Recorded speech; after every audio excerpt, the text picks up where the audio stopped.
Well, welcome to Cyberbytes. Harshil Parikh, CEO and founder of Tromzo, a cloud-to-code AppSec security firm. How's things, Harshil? Things are phenomenal. It's Friday and the week before Thanksgiving. I can't be more excited with kids not in school and work still going as expected. It's going to be fun next week. Thanks for having me, Oliver.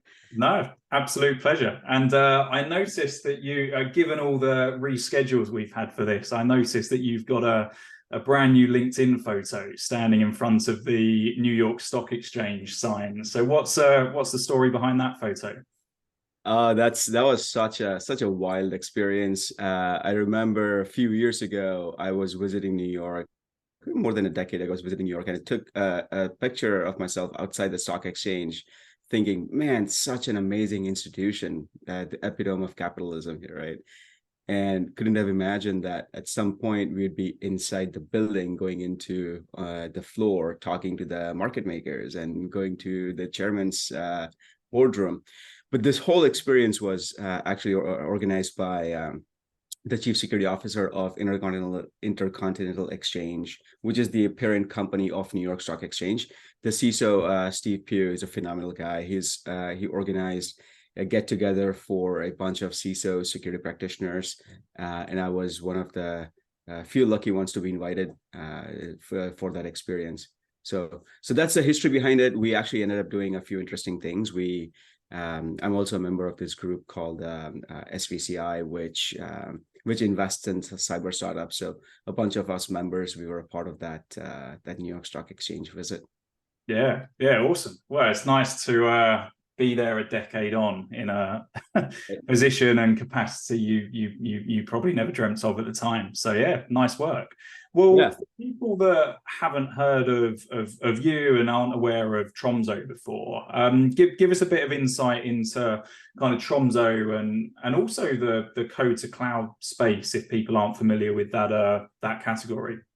Yeah. So look, I've been a security practitioner for pretty much all of my career. Started my first job out of college as a security engineer. Back in the day, racking and stacking firewalls in data centers and things like that. Eventually, I ended up becoming a chief security officer at a tech company out in the West Coast, going through an IPO, many different acquisitions. But the problem that I kept seeing again and again personally as I was building and scaling the security teams is that as security people, we found a lot of good, mature ways of finding issues, risks, vulnerabilities, things like that. But the biggest challenge remained, like, how do we actually get other people in the company to fix those things, right? So as a security person, your job is to identify risk and then manage them. So the identification of risk was sort of manageable for my teams. The mitigation or the management of the risk was a really big open question. We really couldn't do it. So in this modern world of cloud native environments, we realized that there's an opportunity for us to really automate a significant part of that problem of risk remediation. So 2 years ago, I quit my job as a security professional, as a CISO, and said, you know what, let's just solve this problem ourselves, because there's so many interesting things that can be done now. So we started this company, Tromzo, with a mission of accelerating remediation of risk from code to cloud. And what I mean by code to cloud is, like, if you're a security person, it doesn't really matter where the issue resides. Is it in the code, or is it in the pipeline, or is it in the cloud? It's a risk is a risk. And you got to figure out ways that'll help you manage it faster. So that's what we do, independent of the layer of the stack. We help our customers mitigate risk, manage risk from code to cloud, and automate that lifecycle. Yeah, awesome. I mean, you've got a very interesting background as a security practitioner, through to security leader, through to CISO, building significantly sized security teams. So kind of take us right back to how you got into security in the first place. Was this always a career aspiration of yours, or did it happen by accident? What's the story there? Oh man, that takes me back to a long time ago. I remember I was in high school and I was visiting, in my summer vacations and whatnot, I would go to the local library, and I was always interested in tech, right? So I ended up coming across this book by Kevin Mitnick.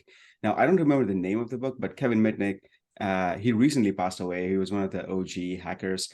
And I remember getting very excited about just reading into that whole world of, what can you do with, I think it was called phone hacking or phreaking or something like that.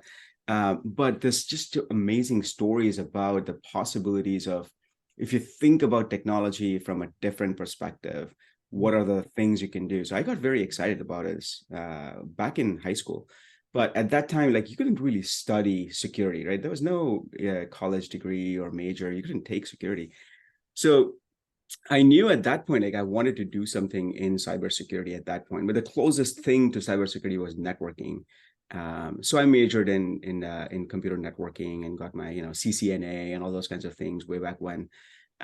So that put me in the path of getting into cybersecurity. And when I graduated from college in Kansas City, there used to be a company called Fishnet Security back in the day. That was one of the biggest security consulting companies at that point. And so I started my career there and was doing a lot of, Cisco PIX firewall installations and then checkpoints and Junipers. And over a period of time, I realized that, okay, we're doing a lot of these technical implementations of things, but I didn't really understand why people make these decisions. Like, why do you have to invest in this versus that? So as a career trajectory, I decided that, let me just get a little bit above the layer of technology and go into more strategy. So then I joined the Big Four because I wanted to be more strategic. I wanted to understand how security budgets are allocated, how programs are run, how prioritization happens, what's in the mind of a security decision maker. So I spent a few years there in the advisory practice of one of the Big Four consulting companies in cyber. And after a few years, I realized that, this is great. Consulting is awesome. I get to see all these different environments, but after a few months, I have to leave and I don't get to own anything. And this kind of sucks. Like, you put in so much work and hard work in this, and you don't get to call it, your own baby. So then I decided to quit consulting and join the corporate world as a security person, and eventually ended up being a CISO at a company. So that was my journey into starting getting inspiration from Kevin Mitnick and books, and eventually leading a security function.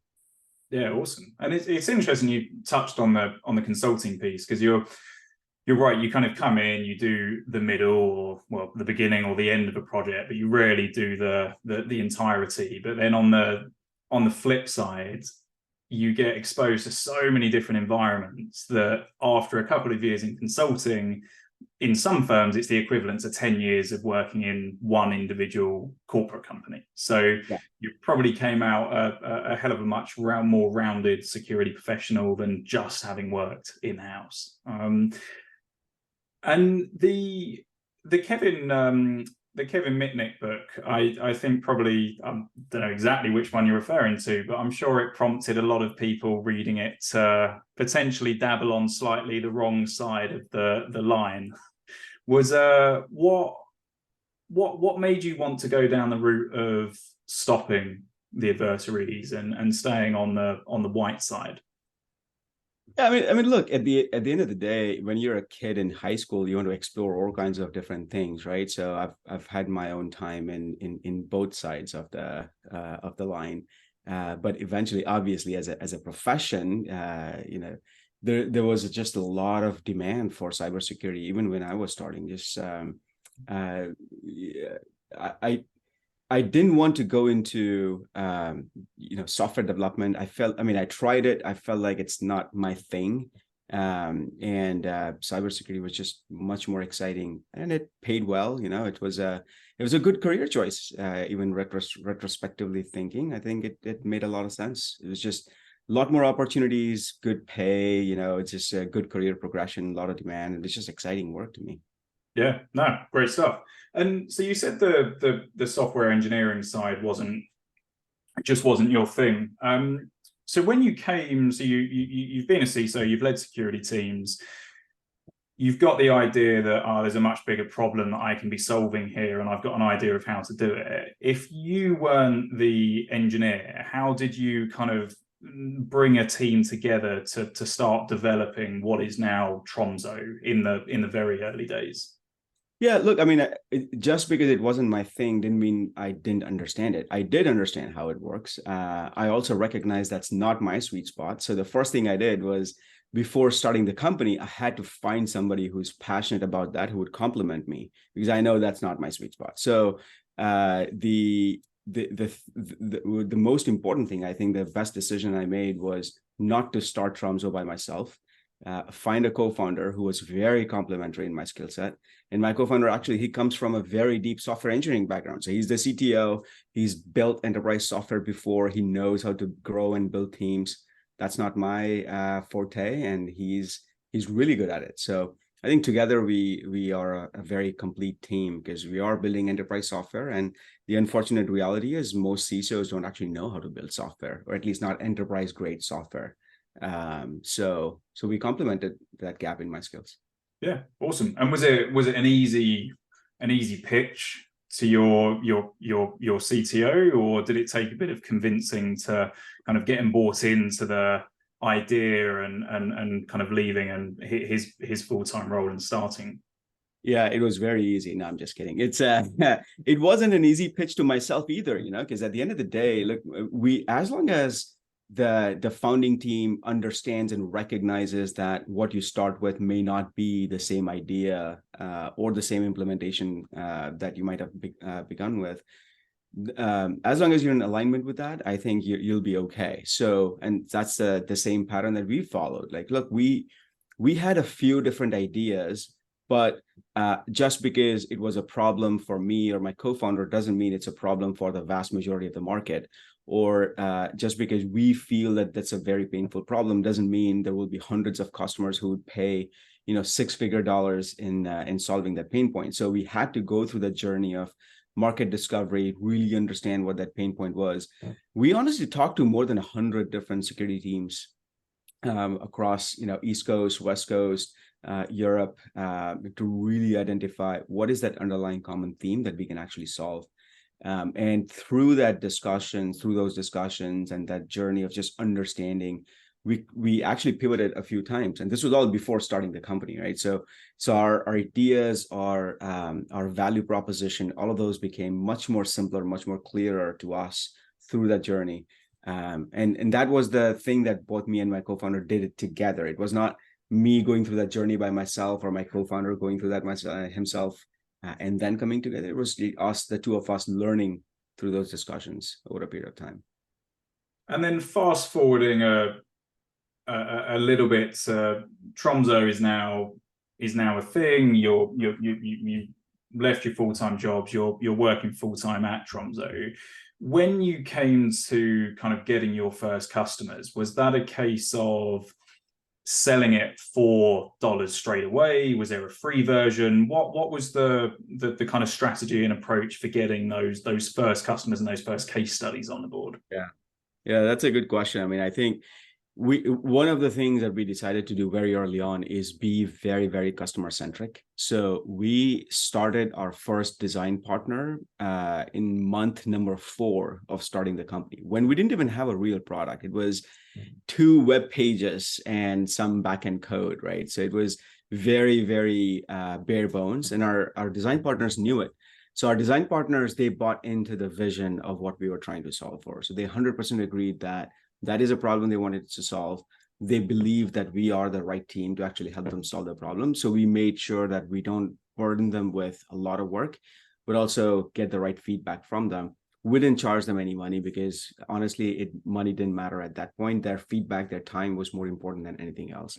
So our first 3 customers, we worked with them for, I believe, 5 to 6 months without charging them anything other than their time. But eventually, when the product came to a point that, okay, now it's got some meat on the bones and we can actually go and sell, that's when we converted them into paid customers. And every single one of the design partners, they converted into a paid customer. And we still have all of them today. We've written them. So. Yeah, well, testament to the product that was built in the early days then, that they stuck with you. And then, so you're now, is it 26 people in total? 27 people. That's correct. 27. Yep. So what was once you'd kind of got got some cash in, whether it was the seed round, what did you start investing in first? What teams did you see as being most critical to help scale? Yeah.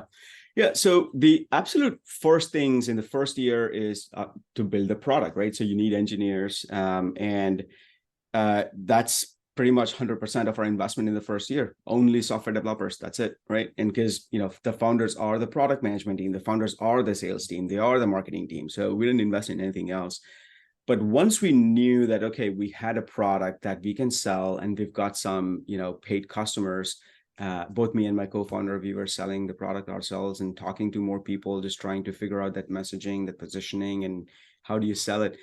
So at some point we said, okay, let's now try and see if somebody else can sell this. Now we know we can, but can somebody else? So then we hired one salesperson and one marketing person to help us figure out, like, what is that right messaging? How do you build a website that makes sense to a lot of people? How do you be at events and talk about the company, the product, and the problem and the solution. So we made small investments in that just to be sure that, okay, now that we have another salesperson, we can actually repeat that process and somebody else can sell it. Once we had success for those people, then we added more salespeople just to scale that. So now we have a team of BDRs, we have a team of sales reps, we have a VP of sales. All of that was in the interest of validating that repeatability. Like, okay, the founders can sell. Can one person who's not the founding team, can that person sell? Now, can 5 people sell the same thing with very consistent messaging, consistent repeatability? So that's where we are right now, where we have a small size team. It's not very large, but we've got a few BDRs, few reps, and VP sales, and a few people in marketing to help expand that message. Yeah, awesome. And for a lot of founders, especially founders that haven't come from a direct commercial or vendor background like you have coming from industry, one of the biggest learning curves is, right now I need to understand go-to-market, I need to hire and manage go-to-market teams. How did you cope with that? Was that a struggle in the early days, having to all of a sudden lead a sales team? It was not, but it was a big learning experience. It's something very new. I mean, founding a company is a very new experience, right? So doing everything from signing a lease to the office to changing the toilet paper in the restrooms, you got to do it all, right? As a founder, you got to take the trash out. You got to do it all. Everything is new. So the foundational thing that's got to be very, very important, top of mind, is you're going to do a lot of new things. You need to surround yourself with people who've done that before so you can learn it. And constantly talking to people who've been that sales leader, marketing leader, product leader, engineering leader, just to understand what's around this next left turn, so you don't get punched in the face by an unknown thing. You got to watch out, right? So that was the thing. It was just constantly learning about new things. And honestly, I mean, will I do something different the next time around? Yeah, I mean, I'm sure there will be a few things that we'll probably do differently. But I think it's still the same theme even today. Like, as we go from 0 to 20 customers, 20 to 50 to 100 customers, we will run into new challenges, and we'll just have to keep learning. But yeah, I mean, managing a sales team is very different than managing a team of security engineers. And the good thing is we recognize that it is different. So let's be open and honest to ourselves and talk to as many people who are very good at this. It's finding the people that understand who they're joining as well. It's that you're not joining someone who has got years of experience running sales teams, but will give it a shot. And as long as they are buying into the story and the situation, at least they know what to expect as well. Yeah. And you have some interesting marketing points of your own. So, I mean, you've just hired your new CMO, Chris Hegham. So fantastic hire there. But then you've also got your own podcast, which has got a great number of episodes as well. So what was the idea behind that? Yeah, the reason we started this company is because we felt that there was an unsolved pain point in the market and nobody was talking about it. We know that this is a pain point that most teams are facing, but most teams did not actually know that this is a solvable issue. So the challenge that we had in front of us is like, okay, how do we connect those dots together? This is a pain that everyone is feeling. There's a potential way to solve it, but nobody knows about this solution. So our podcast was a way to establish that thought leadership, saying, look, we recognize that this is a pain, and there are ways of how other teams have solved it. These are the things. So we want to share this knowledge of this existing pain. How can this be solved? What are some of the best people in the industry who have tried to do this? And by the way, Tromzo is aligned in the same space. So we are establishing ourselves as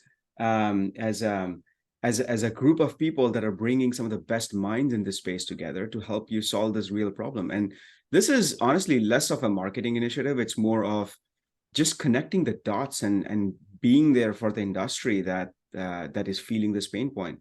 And I can't even tell you, like, so many people come out to me and said, holy cow, man, this episode of this person from this company, you were talking about this particular thing in this minute. That's exactly what I did in my team, and it worked really well. So it's not something that we did as a product company or as a vendor, but it's more about sharing the knowledge that other people have already figured out how to solve this thing, right? So that's really what we want to do. And it's helping us, in a way, just get this visibility out there, establish ourselves as a thought leader in the space. Yeah, awesome. And part of the reason we do ours, they're a lot of fun as well. You get given a reason to talk about things that you wouldn't necessarily be talking about in normal conversations or customer conversations. So yeah, they're enjoyable to do. And talking about one of the other things that you do as well on the SVCI side.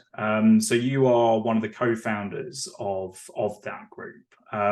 So where did the idea to, because this was before Tromzo, wasn't it? A few years before Tromzo. So when did you decide that you wanted to get involved in kind of seed investments and helping other startups grow? Yeah. So, this all came out from a conversation with Oren Younger. Oren is with GGV Capital. He's a phenomenal guy. He's a force of nature. But we were all talking about brainstorming these ideas. I think it was 2017 or 2016, 17 timeframe. Bunch of CISOs. We were all sitting together. And we were like, "Hey, look, there's a lot of startups in the cybersecurity world that are doing interesting things. But a lot of them are building solutions that are so much on the periphery of what CISOs actually need or security teams actually need, that the folks who are living and breathing these problems, we need to help them figure out what is the right problem to solve and what is the best way that is mutually beneficial for the security teams so that we can solve the problems, but also helps the founders saying like, hey, this is a better way to solve this problem that'll get you commercial traction and whatnot. So we built this group of people who are very passionate about giving back to the cybersecurity community and really helping startups build the right product the right way early on.